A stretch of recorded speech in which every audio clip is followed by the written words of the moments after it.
I'm so glad that I don't have uh, more subscribers right now, because nobody can accuse me of being in with the click.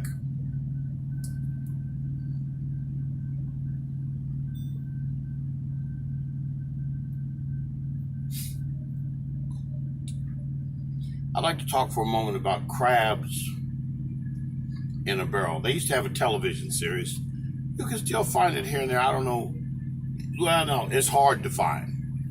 It's very hard to find. It's called The Corner. Corner, just like that. The Corner. Not coroner like a guy dealing with dead bodies. No, it's called The Corner. And I think Charles Dutton is the one kind of narrating and everything. It is a television series about the streets. And it's about how life, it talks about this one family from Baltimore. It's based off true events. And some of the people that the series is about are still living today, right? I was more infatuated with the man of the house, the husband. And I know he's homeless, going from, well, he's here and there, and he's an ex-wife, and he's got a son. His son's selling dope, all this. He's on the streets. He's selling. But anyway, he's got to have it. He's got to. But at one point, he talks about crabs in a barrel. And that's what I thought about today. Now, crabs in a barrel is when there's a crabs in a bucket. And if one of the crabs is climbing out of the bucket and he just so happens to reach that top part of the bucket to get out, just when he's got a foothold to climb himself out, one of his fellow crabs down low grabs his foot and yanks him back down in the goddamn barrel with the rest of them. That's what I thought about when I thought about Be Smooth. He made a comment on my video and I blocked it. Well, I hid him. He's basically discouraging people from coming over to VL. It's kind of like, here's a man who ended up going to Pride, buying a truck, and instead of him taking care of his truck and continuing to evolve, because he's young, I bet he won't do it the second time around, but his truck is sitting somewhere. And his ass is a company driver now.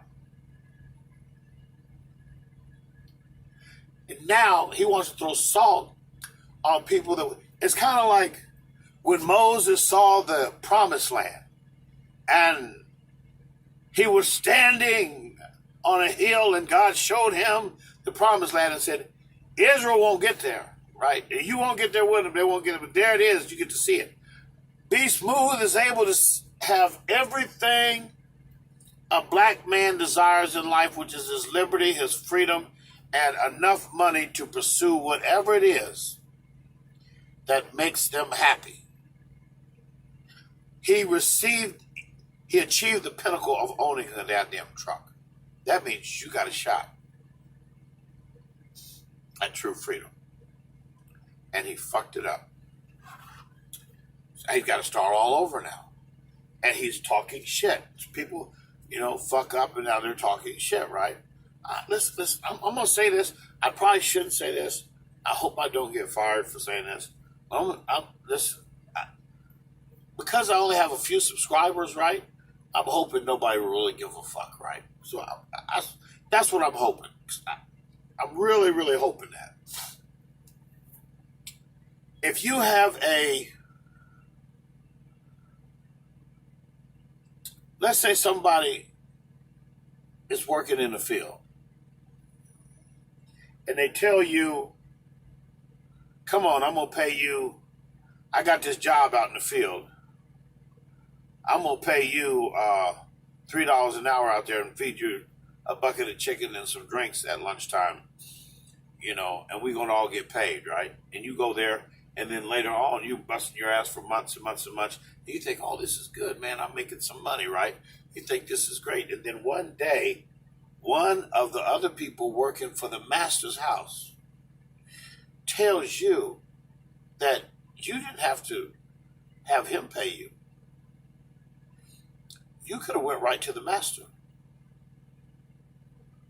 You could have went right to the owner of the goddamn farm and asked him to pay you. And you would be getting paid the lion's share that this guy that brought you over here is getting paid. You'd be getting your own lion's share. That's what I think about when I think about Be Smooth. And because, see, he's friends with a trucker named Jay. And I'm saying that because I got to say it. Because nobody else is saying it. And the reason nobody else is saying it because if you have a lot of YouTube subscribers or you're a trucker out here, right, then they invite you into this little clique. And if you're in the clique, then they all work together in their little clique, right? And so they help each other and shit like that. So they're giving each other advice on shit. Let me tell you something, man. I want you to think about this. I mean this.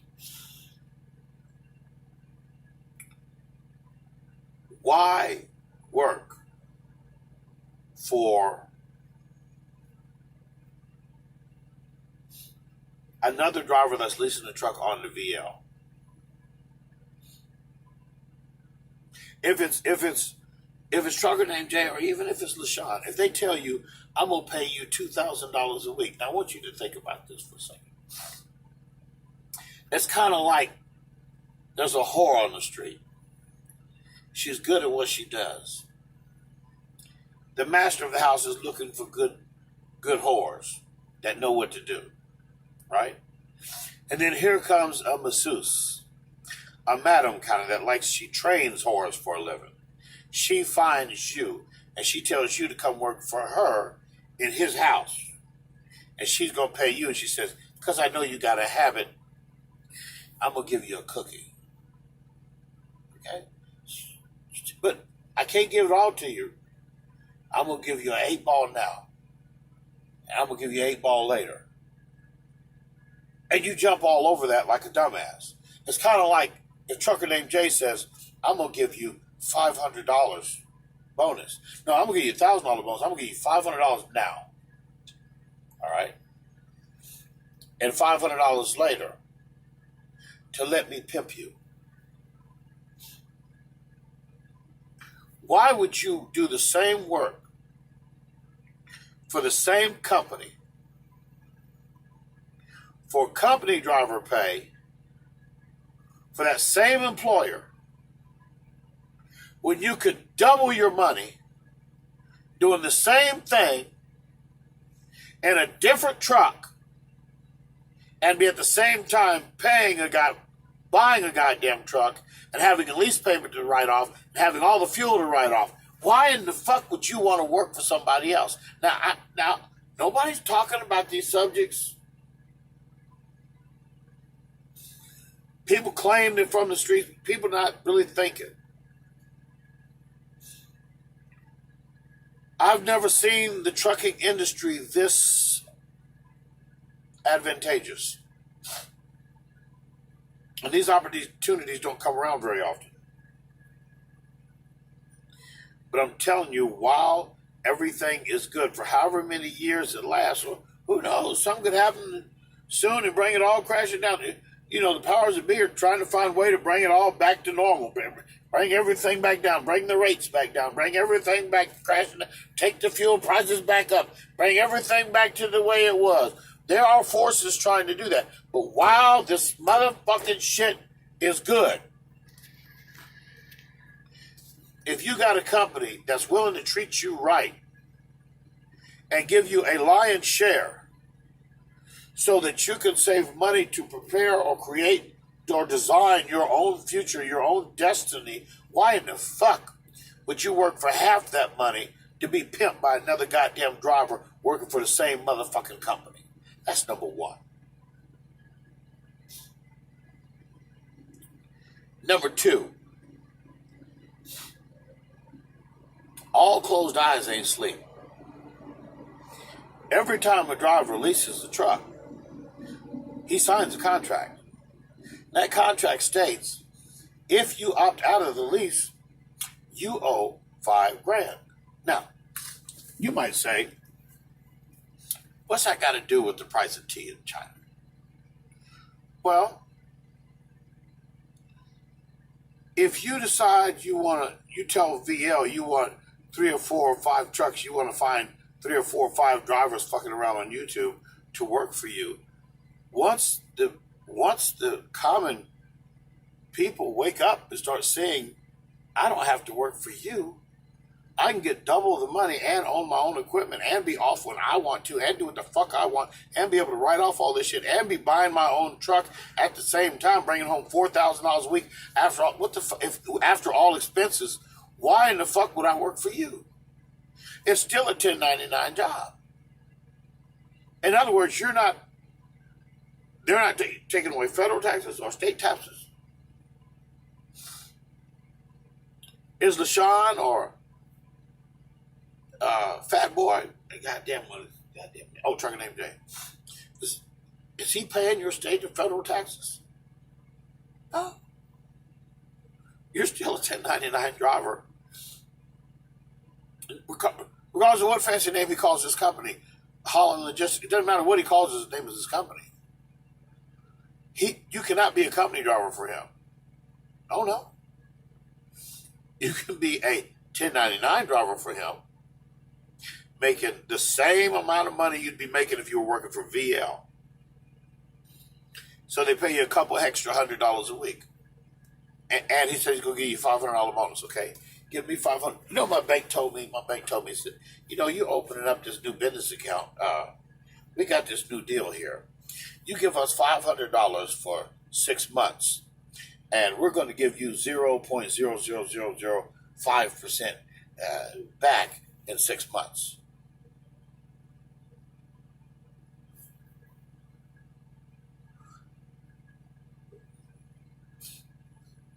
So basically, you ask a lot of people to give you $500 for 6 months. And at the end of 6 months, you give each one of them $5. I'm not interested. Nor should you be interested in that $500. You should not be interested in this so-called, this imaginary, this cookie, this 8-ball, this candy that they're offering in front of you, this carrot. They're saying, hey, we know your motherfucking ass is broke right now. You done spent your stimulus money. Things aren't going well on the job you have right now. What I'm going to do to help you out, I'm going to give you $500. And all you got to do is let me pimp the shit out of you. I'm going to give you $2,000 a week. I'm going to put $2,000 a week in my motherfucking pocket per truck. And I'm going, goddamn it, give the good luck. That's what you've done. But I'm telling you, nobody's talking about this. And as soon as drivers wake up and realize they don't have to work through another driver, they can go to the owner of the house, the owner of the farm. And the owner of the farm can say, hey, we'll give you your own piece of land to work. You don't have to work on one of my pieces of land, and then one of my workers is paying you side money. You don't have to do that. You can come right over here, and I'll give you a piece of land, and you can work that piece of land, your own piece of land, and eventually you're on it. That's what we're talking about here. Now, I know somebody's going to throw salt. I'm going to tell you, see, I don't like the advice from these motherfuckers, these beast move type. Look, you like a crab. You don't want people going over to VL because your motherfucking ass done went from owner-operator down to the level of a company driver. I don't give a fuck if it's 1099 or not. Your motherfucking ass hit rock bottom. You can talk about, oh, you own land. You can say, oh, you do this and you do that. But the truth is you fucked up your money at casinos and you just fucked your money up. And you didn't take care of your equipment. You didn't give a fuck about doing oil changes or whatever the fuck you didn't do. You didn't have your equipment periodically checked. So whose fault is that? That's your goddamn fault. But what you're not going to do on my channel, what you do on your channel, is your business. What I'm not going to let you do, I have very, very few subscribers because of my motherfucking, the way I talk. A lot of people don't like me. I only have a few goddamn subscribers. And I'm not going to let you do is for a person to look and see the way out of their circumstances. To be able to crawl up out of their circumstances. And here you come along like a crab in a barrel. You grabbing their foot and say, come on back down here, boy. Down here with me. Because your ass done slipped down in the barrel on your own. Nobody drug you down back in the barrel. You slipped back down into the goddamn barrel with the rest of the crabs.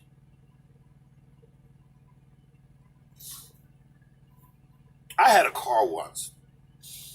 I loved that car. Oh, I loved it. It was, I think, a 1978 or 79 Opel, O-P-E-L. It's the ugliest looking car, but that motherfucking car, I love that car, right? This car, I was just driving it every day. I was going to church 3, 4, 5 times a week, just doing the damn thing. I love that car, but one thing about it, I didn't really think about the responsibility of what it means to have a car. And one day I thought, I need some oil. I bought 2 quarts of oil after months and months of driving it and put the oil in the back seat. On my way home, the engine threw a rod. I lost the whole engine, the whole car, because I was too lazy to put 2 quarts of oil in the fucking car. That's what I think about a person that ends up owning a tractor trailer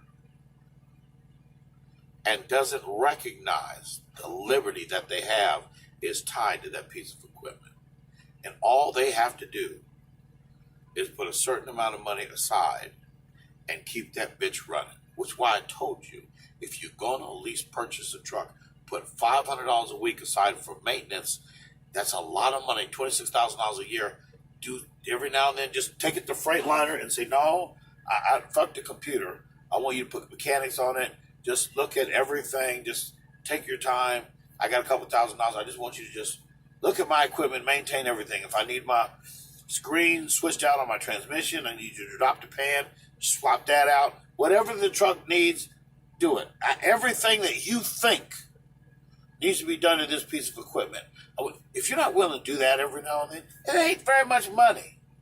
All you're doing is maintaining the equipment so that it lasts the duration of the lease that you own it. And then once you own it, you have enough money in your maintenance to either put another motor in it or rebuild engine or whatever you're going to do with your life to maintain a piece of equipment, to maintain your liberty that you seek. All you're trying to do is maintain this $1,000 a week savings after $500 a week for your maintenance, $1,000 a week for your taxes, $1,000 a week for you to live on. That's your personal salary. And then $1,000 a week for savings, which is the whole purpose of the whole thing, is to save $1,000. And in order to maintain saving that $1,000, that extra $1,000, you must make sure you have a maintenance fund and make sure you have money for taxes so you can maintain this journey. All you're trying to do is maintain this, keep it going, maintain this journey. That's it. Just keep it going, or maintain. That used to be a word when I was growing up. Maintain. You got to maintain. What that word maintain, it contains, there's a lot in that word. Maintain your circumstances. If you got to figure out what it takes to maintain your circumstances. That's what I'm talking about. VL is offering you an opportunity to design and create your own future. I suggest you take it. If it's costing you $100,000 to them after 4 years, if 4 years along the way they made $100,000 out of the deal, what the fuck does it matter? So let me ask you this, because I've really been thinking about this. If they make $100,000 in order to give you this opportunity to design your own future, I guess the question is, if you're going to turn it down, how else are you going to get it? We see what the B Smooths of the world is offering. You know what they're offering? Them motherfucking asses back in the barrel with the rest of the crabs. Yeah, and Jamal gonna fuck around if when drivers wake up, what's gonna happen is they're gonna say, oh, I can go to the owner of the farm and I don't have to work for the pimp, I can work for the owner of the Playboy Mansion. I can get my own room. I can get my own farm. He's going to owe $5,000 per truck because the driver can't drive 2 trucks at once. You can't be 2 places at one time. Like LaShawn is back in the truck today, right? You can't be 2 places at once. You can't be in 2 trucks at once. You can't be in 3 trucks at once. Your physical body can only be in 1 truck at a time, which means you're going to end up paying that motherfucking lease payment for all the trucks that you signed them contracts for. That's what I'm saying. That's why I'm saying these are dreams. Nothing wrong with dreaming. But along with dreaming, it's going to take a whole lot of luck that you hope along the way drivers don't open their eyes and say, why in the fuck would I work for you? If I can go to the owner of the company and make twice as much money while buying my own truck, working for my goddamn self. And those of y'all that didn't get it, you didn't get it. We're talking about crabs in a barrel, and I suggest, it's not always, everyone's not in the dark forever. There were dark ages, and then one day the light went on. It's like as long as the slaves were unable to read and write, they just piddled around for hundreds of years. And then little at a time, this one learned how to read, this one learned how to read, then this one learned how to read and write, and then this one excelled and they cut him down. This one excelled and they hung him or killed him or shot him. This one excelled and they burned him alive. And then this one excelled, he went all the way to the Supreme Court. This one excelled, he ended up changing the laws in regards to us being able to go to school and shit. Things started to change, and the next thing you know, all of the slaves are reading and writing now. So sooner or later, this can't be hidden no more. You can't just hide the truth. Eventually, the drivers are going to wake up and say, I don't have to work for you when I can. Why would I work? Now I got nothing to write off working for you. What am I going to write off? Clothing? Clothing? I went through that for 6 years and I didn't make no money. That's why it's important to lease equipment. You can write off the lease for the payment for the truck. You can write off the fuel for the truck. It's all kinds of shit you write off, the maintenance. Unlimited things to write off along the way. This is very important. So now, those are my thoughts for the moment. I just want to talk, because nobody else is talking about, nobody's giving our people, they're just sitting back watching people on YouTube make these fucked up decisions, allowing our people to walk into traps. Why would you tell people to go work for this motherfucker who's got a dream instead of working for your goddamn self for the same company? And those are my thoughts for them. And if you're pissed off, especially you people that are not, I'm not telling anybody not to seek to be a fleet owner. But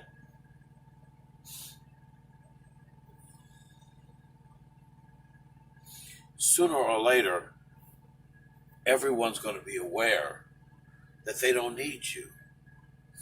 And when that happens, it's going to happen so quick. They're going to say, do you have truck? And they're going to say, yes, we have truck. We have truck now. And they're going to route you to Chicago. You're going to get your own shit. And you're going to seek your own liberty. And that's the better way to handle it than you working for somebody else and they're going to give you a cookie. Or 8-ball now and 8-ball later. And you're going to fall for that. You said, okay, I'm going to give you $500 to let me pimp you. Basically, those are my thoughts for the moment.